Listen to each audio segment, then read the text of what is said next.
ഇടപെടുകയാണ് ശ്രീ ശ്രീജിത്ത് പണിക്കർ. ഈ അഗ്നിശുദ്ധി വരുത്താൻ പറയുമ്പോഴും അതിനെടുക്കുന്ന കാലയളവൊക്കെ വലുതായിരിക്കുമല്ലോ. ഒരുപാട് കേസുകളിൽ നമ്മൾ കണ്ടിട്ടുള്ളതാണ്. ഇപ്പോൾ കുറെ തെളിവുകൾ ED നിരത്തുന്നു. പക്ഷേ അതിന് അവർ പറയുന്ന കാര്യങ്ങൾ, അവർ എന്തൊക്കെയാണോ പറയുന്നത്, അത് ഈ അറസ്റ്റ് ചെയ്യുന്ന സമയത്തും പിന്നെ റിമാൻഡ് ചെയ്യുന്ന സമയത്തും സ്വാഭാവികമായിട്ടും കോടതി അത് അംഗീകരിച്ച് ആ നടപടിക്രമങ്ങളിലേക്ക് പോകുന്നതാണ് കാണുന്നത്. പക്ഷേ മിക്ക കേസുകളിലും പിന്നീട് കാണുന്നത് എന്താണ്? ശിക്ഷിക്കാൻ വേണ്ടത്ര തെളിവുകൾ അവിടെ ഉണ്ടാവുകയുമില്ല. അതിനപ്പുറം എന്താണ് അരവിന്ദ് കെജ്രിവാളിന്റെ കേസിൽ ഉള്ളതിപ്പോൾ? നോക്കൂ, ഇതിൽ ഏറ്റവും പ്രധാനപ്പെട്ട കാര്യം, ഒന്നാമത് ശ്രീ അരവിന്ദ് കെജ്രിവാൾ ഒരു അധികാരത്തിലിരിക്കുന്ന മുഖ്യമന്ത്രി എന്ന രീതിയിൽ അദ്ദേഹത്തിൻ്റെ പാർട്ടി ലൈനിന് വിധേയമായിക്കൊണ്ട് നമ്മുടെ നാട്ടിലുള്ള ഒരു അന്വേഷണ ഏജൻസി അദ്ദേഹത്തിനോട് ഹാജരാകാൻ ആവശ്യപ്പെട്ട് സമൻസ് നൽകുന്ന സമയത്ത് ആ സമൻസിനെ ഓണർ ചെയ്യുക എന്ന് പറയുന്നത് ജനാധിപത്യത്തിൻ്റെ കൂടി ഭാഗമാണ് എന്ന് അദ്ദേഹം മനസ്സിലാക്കേണ്ടതാണ്. തുടർച്ചയായിട്ട് 9 പ്രാവശ്യം അദ്ദേഹം അത് നിരാകരിക്കുന്നു. അതിനുശേഷം ഏറ്റവും അവസാനം അദ്ദേഹത്തിന് ഒരു പ്രൊട്ടക്ഷൻ അറസ്റ്റിൽ നിന്ന് വേണമെന്ന് പറയുന്നത് ഡൽഹി ഹൈക്കോടതി പരിഗണിക്കുന്നില്ല. അതേ തുടർന്നാണ് അറസ്റ്റ് ഉണ്ടാകുന്നത്. അപ്പോൾ ആദ്യം മുതൽ തന്നെ കേജ്രിവാൾ ആണെങ്കിലും ആം ആദ്മി പാർട്ടി ആണെങ്കിലും ഈ വിഷയത്തിലെടുക്കുന്ന ഒരു ലൈൻ എന്താണെന്ന് വെച്ചാൽ, ഞങ്ങൾക്കാരെയും ഭയം ഇല്ല, ഇതിൽ യാതൊരു വിധത്തിലുള്ള അഴിമതിയും നടന്നിട്ടില്ല, അതുകൊണ്ട് തന്നെ ഞങ്ങൾക്ക് ഈ കാര്യങ്ങളിലൊന്നും തന്നെ പേടിക്കേണ്ടെന്ന് ആവശ്യമില്ല, അറസ്റ്റിനെ പോലും ഭയമില്ല, ജയിലിൽ കഴിയുന്നതിന് ഭയമില്ല എന്നൊക്കെയാണ് പറഞ്ഞത്. അപ്പോൾ യാതൊരു വിധത്തിലുള്ള ഭയവും ഇല്ല എങ്കിൽ, എല്ലാ രേഖകളും പ്രോപ്പറാണ് എങ്കിൽ തീർച്ചയായിട്ടും ഒരു അന്വേഷണ ഏജൻസി വിളിക്കുന്ന സമയത്ത് അവിടെ ഹാജരാകാൻ സ്വമേധയാ സന്നദ്ധനാകേണ്ടതാണ് മുഖ്യമന്ത്രി. പക്ഷെ 9 പ്രാവശ്യം സമൻസ് കിട്ടിയതിനെ പോലും അദ്ദേഹം നിരാകരിച്ചു എന്നുള്ളത് ഒന്നാമത്തെ പോയിന്റ്. രണ്ടാമത്തെ പോയിന്റ്, സമൻസ് ഒരു അന്വേഷണ ഏജൻസി അയക്കുന്ന സമയത്ത് if there is a case against you cannot sit in judgment എന്ന് പറയുന്ന ഏറ്റവും പ്രധാനപ്പെട്ട ഒരു ലീഗൽ മാക്സിം ഉണ്ട്. അത് വെച്ച് നോക്കിക്കഴിഞ്ഞാൽ ആ സമൻസ് ഇല്ലീഗലാണ് എന്ന് തീരുമാനിക്കാൻ കേജ്രിവാൾ ആരാണ്? അദ്ദേഹം എല്ലായ്പ്പോഴും ആവർത്തിച്ച് പറയുന്നത് ഇത് ഇല്ലീഗലായിട്ടുള്ള ഒരു സമൻസ് ആണ്, അതുകൊണ്ട് ഞാൻ ഹാജരാവില്ല എന്നാണ്. അത് നിഷേധാത്മകമായിട്ടുള്ള ഒരു നിലപാടാണ്. പ്രത്യേകിച്ച് ആം ആദ്മി പാർട്ടി പോലെയുള്ള ഒരു സാധാരണക്കാരന്റെ താല്പര്യങ്ങൾ സംരക്ഷിക്കുന്ന പാർട്ടി എന്ന് അവകാശപ്പെടുന്ന പാർട്ടിയെ സംബന്ധിച്ചിടത്തോളം അത് ഒരിക്കലും ഒരു ജനാധിപത്യ സംവിധാനത്തിൽ ചെയ്യാൻ പാടില്ല. കേന്ദ്ര ഏജൻസികളോടുള്ള ആ പാർട്ടിയുടെ നിലപാടിന്റെ ഒരു ബാക്കി പത്രമാണ്. അതാണ് അവർ ആവർത്തിക്കുന്നത്. വേട്ടയാടുന്നതിന് വേണ്ടിയാണ് വിളിച്ചു വരുത്തുന്നത് എന്നറിയാം എന്നുള്ള കാര്യമാണ് അരവിന്ദ് കെജ്രിവാൾ വ്യക്തമാക്കിക്കൊണ്ടിരുന്നത്. അത് അദ്ദേഹം പൊതുസമ്മേളനങ്ങളും പറയുന്നത് അടുത്ത ഇര ഞാനാണ്, ഞാൻ ജയിലിലേക്ക് പോകും, ഞാൻ തയ്യാറാണെന്നൊക്കെ അദ്ദേഹം പറയാറുണ്ട് ആ സമയത്തും. അല്ല, അങ്ങനെ ചെയ്യാൻ കഴിയില്ല. നോക്കൂ, ഒരു അന്വേഷണ ഏജൻസി സംസ്ഥാനത്തുള്ള ഏജൻസി ആണെങ്കിലും കേന്ദ്ര ഏജൻസി ആണെങ്കിലും അവർക്ക് എൻടൈറ്റിൽഡ് ആയിട്ടുള്ള ചില റൈറ്റ്സ് ഉണ്ട്. ആ റൈറ്റ്സിന്റെ ഭാഗമായിട്ട് അവർക്ക് സമൻസ് ഇഷ്യൂ ചെയ്യാം. സമൻസ് തുടർച്ചയായിട്ട് നിരാകരിക്കുകയാണെങ്കിൽ വാറണ്ട് ഇഷ്യൂ ചെയ്യാം. അങ്ങനെ തന്നെ അറസ്റ്റ് ചെയ്യാനുള്ള സാധ്യതയുണ്ട്. അപ്പോൾ ഇപ്പോൾ ഞാൻ ഭരിക്കുന്ന പാർട്ടി CPM-ഉമായിട്ട് എന്തെങ്കിലും രീതിയിലുള്ള വിമുഖതയിൽ കഴിയുന്ന ഒരാളാണെങ്കിൽ എന്തെങ്കിലും ഒരു കേസിൽ ഞാൻ ഹാജരാകണമെന്ന് പറഞ്ഞുകൊണ്ട് നാളെ പോലീസോ ക്രൈംബ്രാഞ്ചോ വിജിലൻസോ ആവശ്യപ്പെട്ടാൽ എന്നെക്കൊണ്ട് സൗകര്യമില്ല എന്ന് എനിക്ക് പറഞ്ഞിട്ട് ഇവിടെ ഇരിക്കാൻ കഴിയുമോ? അങ്ങനെയൊന്നും കഴിയില്ല. നമുക്ക് താല്പര്യമുള്ള സർക്കാരാണെങ്കിലും അല്ലെങ്കിലും ജനാധിപത്യ പ്രക്രിയയിൽ നമ്മുടെ രാജ്യത്തെ വ്യവസ്ഥാപിതമായിട്ടുള്ള നിയമം എന്താണോ അനുശാസിക്കുന്നത് അത് അതേപടി തന്നെ പിന്തുടരുന്നതിനുള്ള എല്ലാവിധ ഉത്തരവാദിത്വവും ഒരു മുഖ്യമന്ത്രിക്കുണ്ട്, സാധാരണ ഒരു പൗരനുണ്ട്. അതിൽ യാതൊരു വിധത്തിലുള്ള വ്യത്യാസവുമില്ല. അത് അദ്ദേഹം ചെയ്യേണ്ടതായിരുന്നു എന്നുള്ളതാണ് ഞാൻ പറയുന്നത്. പക്ഷേ അദ്ദേഹം അത് ചെയ്തില്ല. അദ്ദേഹത്തിന് അന്വേഷണ ഏജൻസിയിൽ താല്പര്യമുണ്ടില്ല. അത് കേന്ദ്ര സർക്കാർ അവരുടെ രാഷ്ട്രീയമായിട്ടുള്ള താല്പര്യങ്ങൾക്ക് അനുസൃതമായിട്ട് ഉപയോഗിക്കുന്ന ഏജൻസിയാണെന്നുള്ള എതിർപ്പുണ്ടാകാം. അതൊക്കെ തന്നെ അവിടെ നിൽക്കുന്ന സമയത്തും അദ്ദേഹം അവരോട് അന്വേഷണത്തിന് സഹകരിക്കുക എന്ന് പറയുന്ന അദ്ദേഹത്തിന്റെ ഭാഗത്ത് നിന്ന് ഏറ്റവും പ്രധാനമായിട്ടുള്ള ഒരു കാര്യമാണ്. അതിവിടെ ഉണ്ടായിട്ടില്ല എന്നുള്ളത് ഗുരുതരമായിട്ടുള്ള ഒരു കാര്യം. അതുപോലെ തന്നെ ഇവിടെ ഇപ്പോൾ ഈ EDയുടെ വാദങ്ങൾ വെച്ച് നോക്കുമ്പോൾ അദ്ദേഹം വ്യക്തിപരമായിട്ട് ഈ പണം ഉപയോഗിച്ചു എന്നതിനുള്ള ഒരു കാര്യവും ED പറയുന്നില്ല. മറിച്ച് ഈ പാർട്ടിക്ക് വേണ്ടി ഉപയോഗിച്ചു എന്നുള്ളതാണ്. അതാണല്ലോ ഈ ഗോവ തെരഞ്ഞെടുപ്പിലും പഞ്ചാബ് തെരഞ്ഞെടുപ്പിലും ഉപയോഗിച്ചു എന്നുള്ളത്. അപ്പോൾ ആം ആദ്മി പാർട്ടിയെ ആണല്ലോ ഇവിടെ ലക്ഷ്യം വെക്കുന്നത്. ഈ തെരഞ്ഞെടുപ്പ് കമ്മീഷനെ കൊണ്ട് വേണമെങ്കിൽ പാർട്ടിയുടെ അംഗീകാരം പോലും നഷ്ടപ്പെടുത്തിക്കാവുന്ന രീതിയിലുള്ള നീക്കങ്ങളാണല്ലോ ശ്രീജിത്ത് പണിക്കർ ഇവിടെ.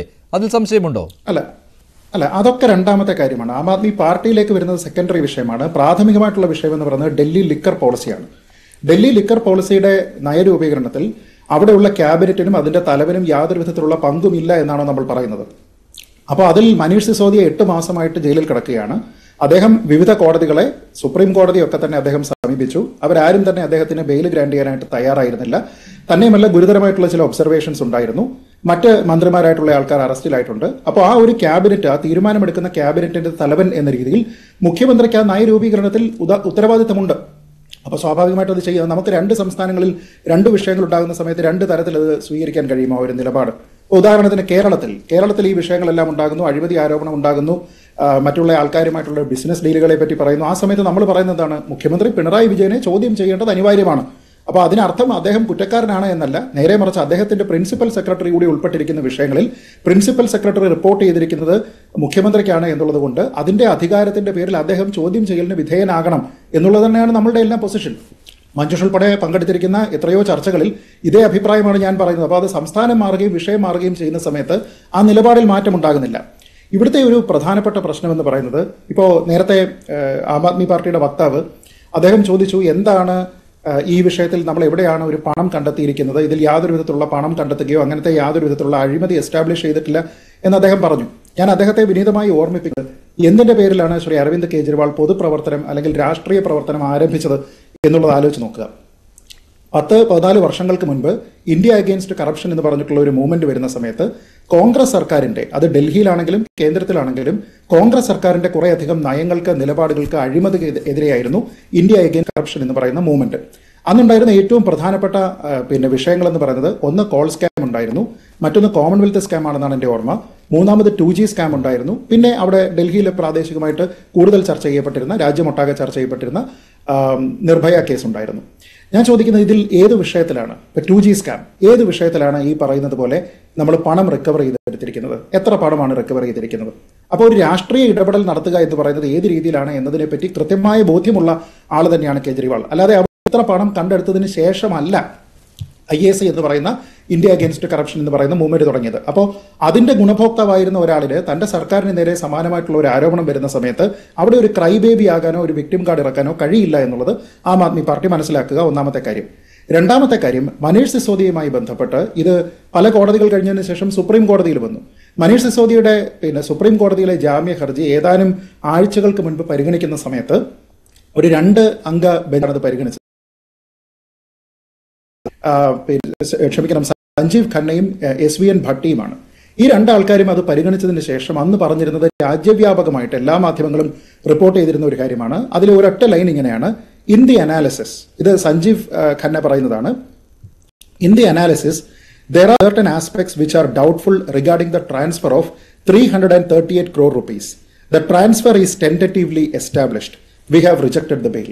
അന്ന് മാധ്യമങ്ങൾ റിപ്പോർട്ട് ചെയ്തിരിക്കുന്നൊന്ന് വായിച്ചത് നമുക്ക് മനസ്സിലാവും. എനിക്കൊന്ന് ഈ ഫെബ്രുവരി മാസത്തിലാണ്. ടെൻറ്ററ്റീവ്ലി എസ്റ്റാബ്ലിഷ്ഡ് ആണ് ഈ 338 കോടി രൂപയുടെ ട്രയൽ എന്നാണ്. അത് വിശദീകരിക്കാനായിട്ട് ബുദ്ധിമുട്ടുണ്ട്, അതിന് തെളിവില്ല.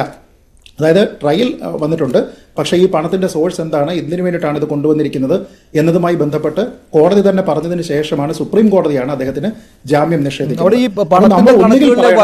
വിനോദ് ഇവിടെ ചൂണ്ടിക്കാണിച്ചിരുന്നു, ശ്രീ പണിക്കർ, വിനോദ് മാത്യു വിൽസൺ എന്നാണ് അദ്ദേഹത്തിന്റെ പേര്, ആം ആദ്മി പാർട്ടിയുടെ സംസ്ഥാന പ്രസിഡന്റാണ്. അദ്ദേഹം CBI അന്വേഷണത്തിൽ കണ്ടെത്തിയ കണക്കല്ല ഇപ്പോൾ EDയുടെ അന്വേഷണത്തിൽ പറയുന്നത് എന്ന കാര്യവും അദ്ദേഹം പറഞ്ഞിരുന്നു. അല്ല, അത് നോക്കൂ, അതൊരു ഡെവലപ്പിംഗ് ആയിട്ടുള്ള ഒരു എൻക്വയറിയാണ്. അല്ലാതെ അത് പൂർണ്ണമായിട്ട് ഇത് കണ്ടെടുത്തിയതിനു ശേഷം ഒരിടത്തു നിന്ന് പണം എടുത്തതിന് ശേഷമല്ല ഇതുകൊണ്ട് വന്നിരിക്കുന്നത്. പല ഘട്ടത്തിൽ ഇതിന് അനുസൃതമായിട്ട് മറ്റ് പല രാഷ്ട്രീയ പാർട്ടികളും ഇതുമായി ബന്ധപ്പെട്ട സ്റ്റേറ്റ്മെന്റ് ഇറക്കിയിട്ടുണ്ട്. ഇപ്പോൾ ഒരു വളരെ രസകരമായിട്ടുള്ള ഒരു കാര്യം ഞാൻ പറയാം. ഇപ്പോൾ രാഹുൽ ഗാന്ധി ശ്രീ അരവിന്ദ് കെജ്രിവാളിന്റെ അറസ്റ്റിനെ തുടർന്ന് എത്ര ശക്തമായിട്ടാണ് രാഹുൽ ഗാന്ധിയും കോൺഗ്രസും ഈ അറസ്റ്റിനെതിരെ പ്രതികരിക്കുന്നത് എന്ന് നമ്മളെല്ലാവരും കണ്ടതല്ലേ. അദ്ദേഹത്തിന്റെ ട്വീറ്റുകൾ കണ്ടതാണ്, അദ്ദേഹത്തിന്റെ പ്രതികരണങ്ങൾ കണ്ടതാണ്. ഇപ്പോൾ എൻ്റെ കയ്യിലിരിക്കുന്നത് ഇന്ത്യൻ നാഷണൽ കോൺഗ്രസിന്റെ വെബ്സൈറ്റ്, ഒഫീഷ്യലായിട്ടുള്ള അവരുടെ വെബ്സൈറ്റിലുള്ള പ്രസ് റിലീസസ് എന്ന് പറയുന്ന ഭാഗമാണ്. ആ പ്രസ് റിലീസസിൽ 2023 ഫെബ്രുവരി 4-ാം തീയതി ഔദ്യോഗികമായിട്ടുള്ള അവരുടെ പ്രസ് റിലീസിൽ കൊടുത്തിരിക്കുന്ന ഒരു ഭാഗമുണ്ട്. ഈ ലെക്കർ സ്കാമിനെ പറ്റി പറയുകയാണ്. അതിൽ ED ചാർജ് ഷീറ്റുമായി ബന്ധപ്പെട്ട അവരുടെ 3-ാമത്തെ പോയിന്റ് ഞാൻ മഞ്ജുഷിന് വായിച്ചു കേൾപ്പിക്കാം. The Indian National Congress demands the immediate resignation of chief minister Shri Arvind Kejriwal along with the indicted ministers Shri Manish Sisodia and Shri Satyendar Jain. 4-ാമത്തെ point, money trail has also been mentioned in the charge sheet, leading to advertisements in Goa elections and cash payments to volunteers to carry out surveys. എന്ന് വെച്ചാൽ ഈ 2023 ഫെബ്രുവരി 4-ാം തീയതി ഇന്നത്തെ ഇലക്ഷന്റെ സഖ്യത്തിലേക്കൊക്കെ, India അലയൻസിലേക്കൊക്കെ പോകുന്നതിന് മുൻപായി കോൺഗ്രസിന്റെ ഉത്തമ ബോധ്യം എന്ന് പറയുന്നത് അവരുടെ വെബ്സൈറ്റിലുള്ള പ്രസ് റിലീസിലുണ്ട്. അരവിന്ദ് കെജ്രിവാൾ എത്രയും പെട്ടെന്ന് വളർന്ന് പോകണം എന്നാണ്. കാരണം അവർ പറയുന്നത് ഇതിൽ ഈ ഒരു രീതിയിലുള്ള ഒരു കാര്യം എസ്റ്റാബ്ലിഷ് ചെയ്തതാണ്. അപ്പൊ രാഷ്ട്രീയം കളിക്കുന്ന ആരാണ്? ഇന്ന് അദ്ദേഹം ഇന്ത്യ അലയൻസിൽ. ശരി, അത് ഞാൻ ആ തുടക്കത്തിലും പറഞ്ഞിരുന്നു. കാരണം ആദ്യം പരാതി കൊടുത്തതും കോൺഗ്രസ് ആയിരുന്നു. ആദ്യം പരാതി കൊടുത്തതും കേന്ദ്ര ഏജൻസികളുടെ അന്വേഷണം വേണമെന്ന് 2022-ലാണെന്ന് തോന്നുന്നു ആവശ്യപ്പെട്ടതും കോൺഗ്രസ് ആയിരുന്നു. ഞാൻ നിങ്ങളിലേക്ക് വരാം. ഇപ്പോൾ ശ്രീ K. ജയചന്ദ്രൻ കൂടി ചേരുന്നുണ്ട്. ശ്രീ ജയചന്ദ്രൻ, ഇങ്ങനെ